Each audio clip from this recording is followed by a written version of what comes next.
आदिनाथ भगवान के समझ में आ गया था। एक नृत्य देख करके, नीलांजना का नृत्य देख करके मृत्यु की परिभाषा उनकी समझ में आ गई, तो वो एक क्षण भी उन्होंने विलंब नहीं किया।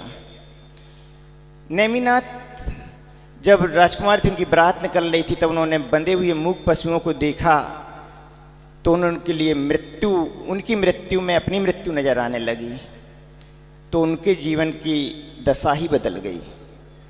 बंधु, अब संत को अपनी मृत्यु दिखने लगे तो क्या होगा? जो संत नहीं हैं उन्हें अपनी मृत्यु दिखती है तो कहाँ बढ़ जाते हैं? दीक्षा ग्रहण कर लेते हैं, मोक्ष मार्ग पर आ जाते हैं। और जहाँ पर संत को ही अपनी मृत्यु दिखने लगे वहाँ क्या होगा? बंधु, जहाँ संत को अपनी मृत्यु दिखती है वहाँ पर वह साधना की ऊंचाइयों की ओर बढ़ता है। परम पूज्य गुरुदेव गणाचार्य ईश्वरसी विराग शाह जी, भगवान विराग शाह जी महामुनिराज जब जालना से दूर 6-8 किलोमीटर पर थे देव मूर्ति, वहाँ पर उस दिन आचार्य का 2 तारीख को आहार हुआ था। आहार होने के पश्चात परम पूज्य गुरुदेव ने 4 बजे विहार प्रारंभ किया। 4 बजे विहार प्रारंभ किया और ज़्यादा नहीं चल पाए, वहाँ से लगभग 80 या 100 कदम ही चल पाए होंगे। इतना ही चल पाए होंगे कि बेचैनी होने लगी। बेचैनी होने लगी तो परम पूज्य गुरुदेव बैठ गए। हम लोगों ने परम पूज्य गुरुदेव की जो भी मर्यादा थी उचित मर्यादा कर दी। डॉक्टर साहब की हॉस्पिटल पास में ही थी, उन्होंने देखा तो उन्होंने सजेस्ट किया कि अभी परम पूज्य गुरुदेव को अपन 2-3 दिन यहीं पर इसी स्थान पर ही रोकें। कोई प्रॉब्लम थी ही नहीं, सारी व्यवस्था साथ में थी, स्थान भी पास ही में था। परम पूज्य गुरुदेव को वापस उसी देव मूर्ति के उसी कमरे में जहाँ पर परम पूज्य गुरुदेव रुके थे वहाँ पर ले आए। वहाँ पर परम पूज्य गुरुदेव को उस समय काफ़ी बेचैनी थी, लेकिन उस बेचैनी भी परम पूज्य गुरुदेव का आकुल व्याकुलित नहीं हुए। क्यों? जो संत होगा, जो संत है उसे आकुलता व्याकुलता की ओर दृष्टि नहीं जाती। जो संत नहीं होते हैं उनके लिए दिखता है, क्या दिखता है? डॉक्टर को बुला दो, हॉस्पिटल ले चलो, यहाँ ले चलो, वहाँ ले चलो, उनके मन में विकल्प होते हैं। लेकिन जो संत होते हैं, जिनकी अपनी स्वात्मा की ओर दृष्टि है, उनको तो क्या दिखता है? अपनी धार्मिक क्रियाएं दिखती हैं। उस समय उस पीड़ा में भी परम पूज्य गुरुदेव ने हम लोगों से क्या बोला कि प्रतिक्रमण प्रारंभ करो। क्या प्रारंभ करो? प्रतिक्रमण प्रारंभ करो। प्रतिक्रमण प्रारंभ हुआ। सारे महाराज माता जी बैठे हुए थे, बाहर सारी पब्लिक भी बैठी हुई थी। उसी समय आचार्य को क्या हुई? वोमिट हुई। जहाँ वोमिट हुई तो उस वोमिट को देखा तो सभी लोग बेचैन हो गए। उस समय जो मैसेज वायरल हुआ, उस समय क्या हुआ? पूरे भारतवर्ष में यह मैसेज होगा कि आचार्य का स्वास्थ्य बहुत अधिक खराब है, ठीक नहीं है। सभी में क्या हो गया? दुख की लहर उत्पन्न हो गई।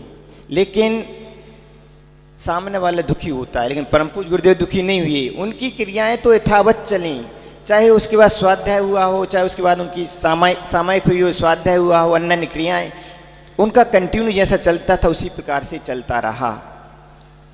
प्रातःकाल की बेला में भी परम पूज्य गुरुदेव ने भगवान का अभिषेक देखा, शांति धारा बोली। डॉक्टर साहब ने बोला कि आहार के लिए थोड़ा जल्दी उठा देना, तो उनको लिए जल्दी आहार को लिए उठा दिया गया। डॉक्टर साहब ने बोला कि आचार्य भगवान को आज लिक्विड ही देना है, आहारों में लिक्विड ही दिया गया। सब अच्छे से हुआ। उसके पश्चात परम पूज्य गुरुदेव ने सामायिक ईर्यापद भक्ति की, सामायिक की, स्वाध्याय किया। हम लोग परम पूज्य गुरुदेव की वैयावृत्ति कर रहे थे। वैयावृत्ति करते करते 3:30 बजे के लगभग परम पूज्य गुरुदेव ने हम लोगों को बोला, महाराजों को, कि आप लोग थोड़ी देर के लिए बाहर चलिए। उस समय अरुण कोटड़िया जी जो थे अहमदाबाद से, ब्राग फाउंडेशन के महामंत्री, वह बैठे थे। उस समय परम पूज्य गुरुदेव ने 2 शब्द बोले, उसकी उन्होंने क्या बनाई? एक वीडियो क्लिप बनाई। अब मैं बाहर बैठा बैठा सोच रहा था कि आचार्य जी ने हमें बाहर क्यों किया। एक बार हमारे मन में कुछ आभास तो हुआ कि आचार्य जी ने क्यों हमें बाहर किया, लेकिन कुछ नहीं, अभी उस समय कोई ऐसी कोई बात ही नहीं थी, कोई प्रसंग ही नहीं था, तो ठीक है। हमने भी बाद में 10 मिनट बाद वापस परम पूज्य गुरुदेव के चरणों में पहुँचे। परम पूज्य गुरुदेव की वैयावृत्ति करने लगा। परम पूज्य गुरुदेव का उसी प्रकार से स्वाध्याय, फिर शाम का प्रतिक्रमण आदि आदि क्रियाएं चलती रहीं। सामायिक भी हुई और फिर पुनः स्वाध्याय। बंधु 3 तारीख की वह रात्रि थी। 3 तारीख की उस रात्रि में परम पूज्य गुरुदेव हर एक घंटे में लगभग 15 मिनट के लगभग उठ कर के बैठते थे। उस समय जाप करते थे, चिंतन करते थे, मनन करते थे। पूरी रात्रि हर एक घंटे में इस प्रकार की परम पूज्य गुरुदेव की यह क्रिया यथावत चलती रही। 1:57 पर पुनः परम पूज्य गुरुदेव उठ करके बैठ गए। उठ करके बैठ गए, वही परम पूज्य गुरुदेव ने उसी प्रकार से ध्यान किया, चिंतन किया, जाप किया, मनन किया। लगभग 20 मिनट के लगभग परम पूज्य गुरुदेव ने किया होगा। उसके पश्चात परम पूज्य गुरुदेव खड़े हुए, दिग्वंदना की। सामायिक के पहले जो दिग्वंदना करते चारों दिशाओं में, वह दिग्वंदना की। उसके पश्चात परम पूज्य गुरुदेव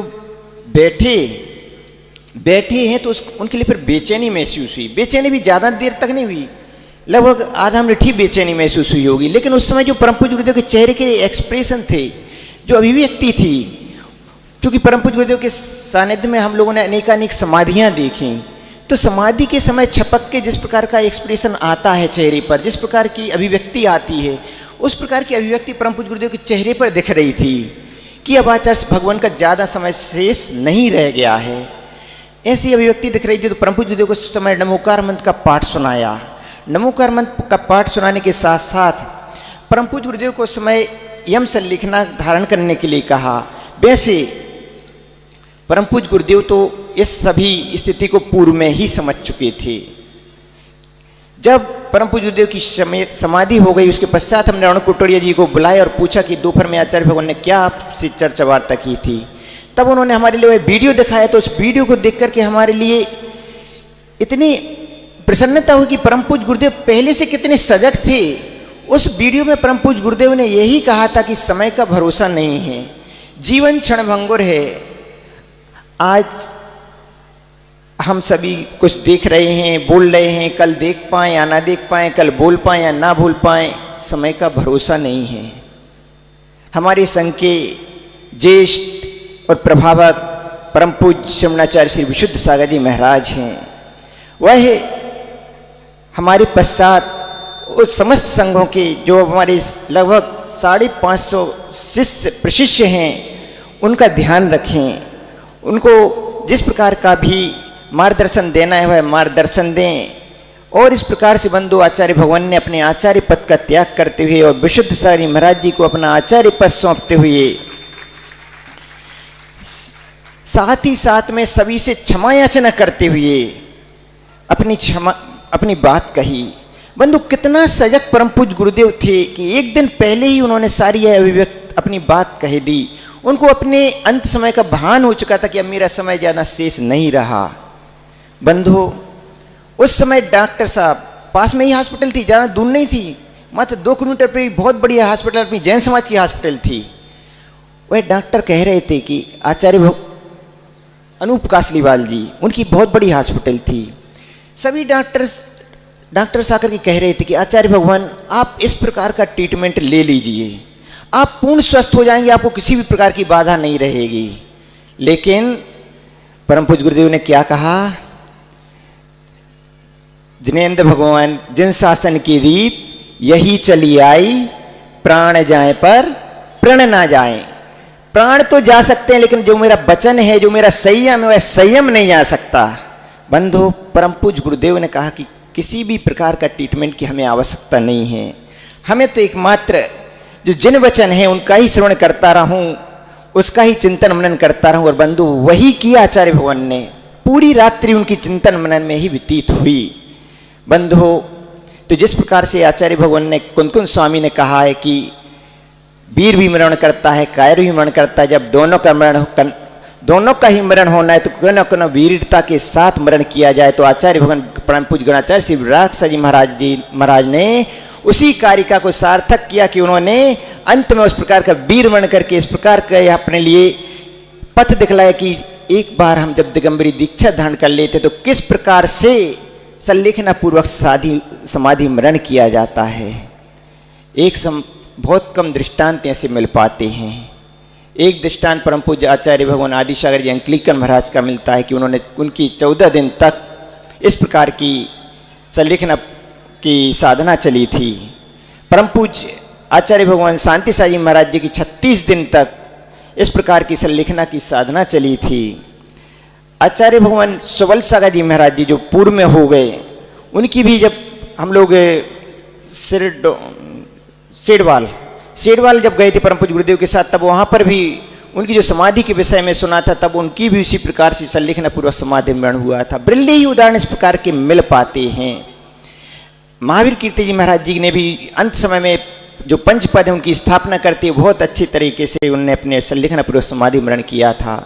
बंधु ऐसे ही परम पूज्य गुरुदेव ने अपना संलेखना पूर्वक समाधि मरण किया।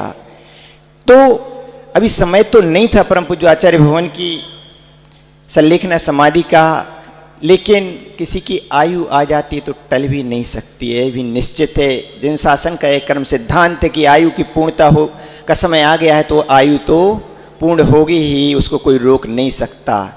लेकिन खुशी इस बात की है कि परम पूज्य गुरुदेव, परम पूज्य आचार्य भगवान, परम पूज्य गणाचार्य भगवान हमारे बीच से गए, लेकिन इतनी श्रेष्ठ और सुंदर समाधि पूर्वक मरण करके गए कि उन्होंने एक ऐसा इतिहास बना दिया कि सभी के लिए अब भावना रही कि इस प्रकार के संलेखना पूर्वक समाधि मरण हमें भी प्राप्त हो। इतनी सारी जो आचार्य कुंकुम स्वामी के जो ग्रंथ थे जिन पर संस्कृत टीकाएं नहीं हुई थी, रेणसार, वारसानुपेक्षा, लिंग पाहुड़, शील पाहुड़, उन पर संस्कृत इस प्रकार की संस्कृत टीका लिख करके गए कि वह संस्कृत टीका जब तक यह पंचम काल रहेगा तब तक परम पूज्य गुरुदेव की यह टीकाएं जयवंत रहेंगी।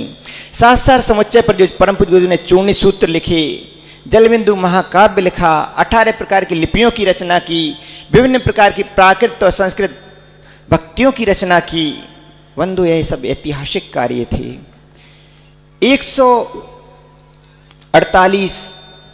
147 मोक्षों का परम पूज्य गुरुदेव के निर्याप का चारित्व में संलेखना पूर्वक समाधि मरण हुआ।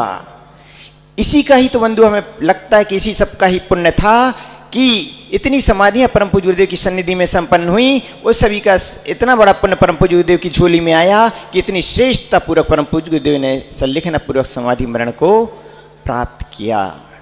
बंधु समय तो बढ़ता जा रहा है। समय से बात प्रारंभ की, लेकिन हमें ही समय दिखने लगा कि समय तो निरंतर बढ़ता जा रहा है।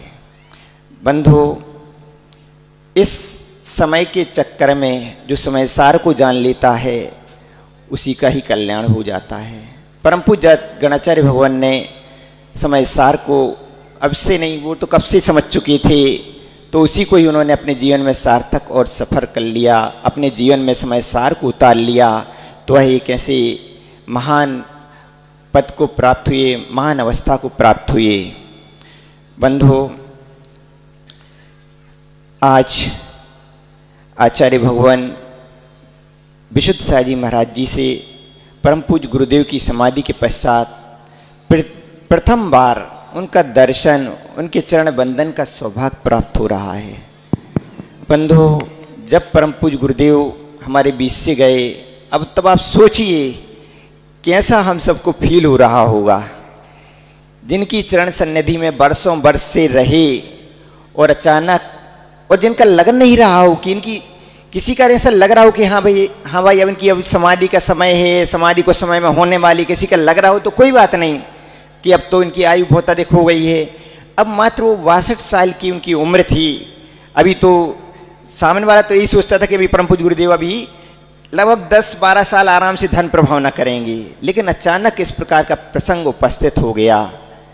बंधु लेकिन परम पूज्य गुरुदेव की हमारे बीच से जरूर गए, लेकिन मैं महसूस कर रहा हूँ कि परम पूज्य गुरुदेव का वरद हस्त, उनका मंगल आशीष निरंतर अपने शिष्यों पर बना हुआ है। शिष्यों पर नहीं बना हुआ है, सभी पर बना हुआ है। ऐसा ना समझे आप लोगों पर नहीं बनाया हुआ है, सब पे बना हुआ है। लेकिन जो श्रद्धा की आंख से देखेगा उसके लिए दिख जाएगा कि हाँ उनका आशीष, उनका वरद हस्त हमारे सिर पर है। मैं तो जब से यही महसूस कर रहा हूँ कि उनका आशीष का हाथ एक पल के लिए भी सिर से दूर नहीं होता है। परम जहाँ एक एक कार्य परम पूज्य गुरुदेव से पूछकर करते थे, एक पेन भी चाहिए पड़ता था तो परम पूज्य गुरुदेव से अनुमति लेते थे कि परम पूज्य आचार्य भगवान एक पेन की आवश्यकता है। वहाँ पर आचार्य भगवान की समाधि के पश्चात अनेक बिंदु ऐसे आए कि जहाँ पर अब मार्गदर्शन हमें ही देना पड़ रहा था। बोलना हमें ही पड़ रहा था। अब सोचो उसकी स्थिति क्या होगी कि जहां जिसने एक एक बात, एक एक छोटे से छोटा काम आचार्य भगवान से पूछ करके किया हो, अब वह किससे क्या पूछे क्या करे समझ में ही नहीं आता। लेकिन बंधुओं, परम पूज्य गुरुदेव के का आशीर्वाद ही कहेंगे कि उस समय सभी पूरा संगीत साथ में था और सभी का जो डिसीजन रहा एक साथ मिलकर के, जो हम सभी ने डिसीजन लिया, सभी के परामर्श से जो भी डिसीजन जब भी लिए गए, इस प्रकार के डिसीजन रहे कि वह बाद में जब उनको देखा गया, महसूस किया गया, हाँ, तो अब लगता है कि वह डिसीजन बहुत सार्थक और सफल था। परम पूज्य गुरुदेव की समाधि स्थल का भी जो चयन किया गया, तो परम पूज्य आचार्य भगवान विशुद्ध सारी वे भी वहाँ पंचकल्याणक करा के आए। आचार्य भगवान स्थान पसंद आया कि नहीं आया? पसंद आया ना? हाँ, आचार्य भगवान बोलने स्थान पसंद आया कि स्थान ऐसा ही पहाड़ी पर है कि उसको देख करके सभी को आनंद आता है कि हाँ, चित्र जैसा लगता है। तो उस समय 3-4 स्थानों के नाम आ रहे थे कि यहाँ पर आचार्य भगवान के संस्कार किए जाएं, यहाँ किए जाएं, यहाँ किए जाएं, लेकिन चयन हुआ तो उसका अभी लगता है वर्तमान में कि हाँ, जो स्थान का चयन किया गया बहुत अच्छा रहा। बीच बीच में अनेक बार इस प्रकार के बिंदु आए, लेकिन हम महसूस करते कि परम पूज्य गुरुदेव का आशीष कहाँ था, निरंतर सिर पर रहता है, तो जो भी डिसीजन होता है वह इस प्रकार का सफल डिसीजन रहता है कि महसूस होता है कि हाँ, आचार्य श्री का आशीर्वाद निरंतर बना हुआ है। बंधु, अब आचार्य भगवान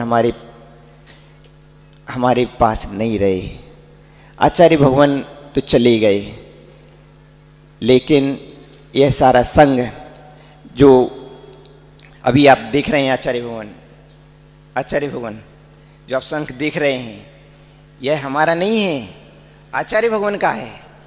और यह सारा संघ अब आपके चरणों में समर्पित है। पूरा संघ ही एक साथ था। अभी तो बाद में महाराष्ट्र में लोग बोल रहे थे इतने बड़े संघ का चातुर्मास कैसे होगा, तब आचार्य भगवान ने बोला था कि विशिष्ट श्री माता जी अकोला चातुर्मास करेंगी, विभो श्री माता जी जालना चातुर्मास करेंगी, विवेक श्री माता जी अमरावती चातुर्मास करेंगी, और देवल गांव में विचक्षण श्री माता जी चातुर्मास करेंगी। इस प्रकार के चातुर्मास का आचार्य भगवान ने उस समय डिसीजन ले लिया था। बाकी पूरा संघ एक ही था, और भी कुछ संघ अलग अलग थे, लेकिन वो सारा संघ एक ही था। तो वह सभी संघ आपके चरणों में समर्पित है। अब आगे से किन को क्या मार्गदर्शन देना, किन को क्या आज्ञा प्रदान करनी, सब आपको ही करनी है, हमारा कुछ नहीं है। अभी तक तो मात्र जिम्मेदारी स्वरूप हमारे ऊपर थी, उस जिम्मेदारी को पूर्ण किया। बीच में अनेकानेक समाधियाँ भी हुई, लेकिन सभी महाराजों की समाधियाँ इतने अच्छे तरीके से संपन्न हुई, सभी की जिस उद्देश्य से उन्होंने दीक्षा ली थी उस प्रकार से उनका संलेखनपूर्वक समाधि मरण हुआ। यह भी बंधु परम पूज्य आचार्य भगवान का और आपके आशीर्वाद का ही प्रभाव है कि इतनी सुंदर उनके समाधि मरण हुए। बंधु, यह सब कार्य संपन्न हुए। अंत में एक बात और आचार्य भगवान से कहना चाहता हूँ कि सन 2000 में परम पूज्य आचार्य भगवान का सागर में चातुर्मास हो रहा था, मुरादी में चातुर्मास हो रहा था। वहाँ पर परिवेशन पर आचार्य भगवान 10 दिन के लिए कटरा बाजार में प्रवचन के लिए आए थे। 10 दिन उनकी परिवेशन पर में प्रवचन हुए थे। उस समय मैं भी मात्र प्रवचन सुनने के लिए ही आता था। सुबह भगवान की दर्शन कराया, फिर चूँकि आचार्य भगवान थोड़ा लेट आते थे तो उस समय मैं पहले दुकान खोल आता था, कुछ देर दुकान पर अपनी ग्राहकी कर ली, पर दुकान बंद कर दी। हाँ, समझ में आ गया कि प्रवचन शुरू हो गए होंगे तो प्रवचन सुनने के लिए आ जाता था। बंधुओं, परम पूज्य आचार्य भगवान की वाणी का वह प्रभाव रहा कि उन 10 दिनों के प्रवचन के पश्चात फिर मन इस संसार के मार्ग पर बढ़ने का नहीं हुआ, अपितु परम पूज्य गुरुदेव की उंगली पकड़ करके आगे बढ़ने का हुआ। और बंधुओं, आचार्य उस समय मुनि विशुद्ध सागर जी थे, आचार्य नहीं थे उस समय, मुनि विशुद्ध सागर जी थे। उस समय उन्होंने प्रयास किया, हमने घर से निकलने का, नहीं निकल पाया, लेकिन कुछ समय बाद निकल पाया। परम पूज्य मुनि श्री विशुद्ध सागर जी के साथ में जब सिलवानी का चातुर्मास हो रहा था, उनका सिलवानी के साथ चातुर्मास में उनकी छत्र छाया में ही रहा। उसके पश्चात परम पूज्य गुरुदेव का उस समय गया जी में चातुर्मास हो रहा था, तो मुनिश्री ने हमारे लिए और भी जो भैया लोग थे उन सभी को आचार्य श्री के पास गया जी में दर्शन के लिए भेजा। वहाँ पर परम पूज्य आचार्य श्री की सन्निधि में हम लोगों की ड्रेस चेंज हुई और परम पूज्य गुरुदेव से आशीर्वाद लिया। तो आचार्य भगवान ने उस समय कहा कि हम सिलवानी पंच कल्याण के लिए ही आ रहे हैं, इस प्रकार का आशीर्वाद दिया कि आप लोग अभी वापस जाएं। परम पूज्य मुनिश्री के साथ में उस समय फरवरी माह में सिलवानी में परम पूज्य आचार्य भवन की भव्य बागवानी हुई। वहाँ पर उस समय मुनिश्री ने आचार्य भगवान को, जब हमारे लिए और भी जो ब्रह्मचारी भैया लोग थे उन सभी को आचार्य भगवान को सौंप दिया कि आचार्य भगवान यह चेतन कृतियाँ हमारे लिए मार्ग में प्राप्त हुई, हम आपके लिए इनको सौंपते हैं। तो आचार्य भगवान विशुद्ध साई महामुनि राज, आपने तो सौंप दिया था, लेकिन आपने जो सौंपा था तो आचार्य भगवान ने भी, परम पूज्य गणाचार्य गुरुदेव एक श्री विराग साई महाराज जी ने भी आपने जो सौंपा उसमें उनने भी कोई कमी नहीं की। उन्होंने भी इस कि हाँ विशुद्ध सागर जी ने सौंपा है तो इसको भी हम क्या बनाएंगे, विशुद्ध सागर ना बना पाए लेकिन उन जैसा बनाने का प्रयास करेंगे। तो उन्होंने हमारे लिए जो भी जिस प्रकार के भी पूरी तरह से जीवन में जिस प्रकार की शिक्षाएं एक शिष्य को देनी चाहिए, सभी को देते हैं, मान लो ऐसा नहीं कि हमारे लिए अकेले दिए हो, सारे शिष्यों को ही देते हैं। लेकिन बीच बीच में कुछ शिष्य क्या होते हैं, अरे आचार्य श्री थोड़ी सी धर्म प्रभाव न कराएं, हम बहुत दिन संघ में रहते हुए हो गए, तो अब शिष्यों की भावनाएं बनने लगती हैं कि संघ में बहुत दिन हो गए, तो अब शिष्य क्या है, शिष्य तो बहुत से आए लेकिन सभी क्या है, धर्म प्रभावना के लिए निकल गए। बंधु, लेकिन हम तो अपना पुण्य कहेंगे कि अपनी भावना तो निरंतर यही बनी रही। हमारी भावना तो ये थी कि आचार्य भगवान की आपकी चरण सन्निधि में मेरी समाधि हो, लेकिन वो सब उलट पलट हो गया। क्या हो गया, पांसे उल्टे हो गए। हम तो जब भी प्रवचन होते थे आचार्य भगवान की सन्निधि में यही भावना भाते थे कि मेरी समाधि आपके चरणों में हो, लेकिन ऐसा उस क्षण आया कि भरोसा ही नहीं था। तो आचार्य भगवान ने हमारे लिए जो संस्कार प्रदान किए, जो शिक्षा प्रदान की, हम परम पूज्य गुरुदेव गणाचार्य स्वामी विराग साई जी महाराज का महान उपकार कहेंगे कि उन्होंने हमारे लिए योग्य बनाया। और अब आचार्य भगवान नहीं हैं तो हम समस्त संघ के साथ साथ हम भी आपके चरणों में समर्पित हैं कि आगे से अपना मंगल आशीष निरंतर हम पर बनाए रखें, किसी भी प्रकार की आशीष में कमी नहीं करना, निरंतर आपकी आशीष छाया बनी रहे, यही भावना है। और भी कभी कोई हमसे मिस्टेक हो, आप निसंकोच बतला देना, हम उस कमी को सुधारने का पूरा प्रयास करेंगे। और भी जो भावनाएं हैं उसके लिए आपका मंगल आशीष चाहिए और आपका जो भी आदेश हो वह भी अपना आदेश प्रदान करें। इसी के साथ परम पूज्य राज गणाचार्य गुरुदेव श्री विराग साई जी महामुनि राज की, परम पूज्य आचार्य श्री विशुद्ध साई जी महामुनि राज की। बोले परम पूज्य गणधर मुनि विवर्धन सागर जी महाराज की जय।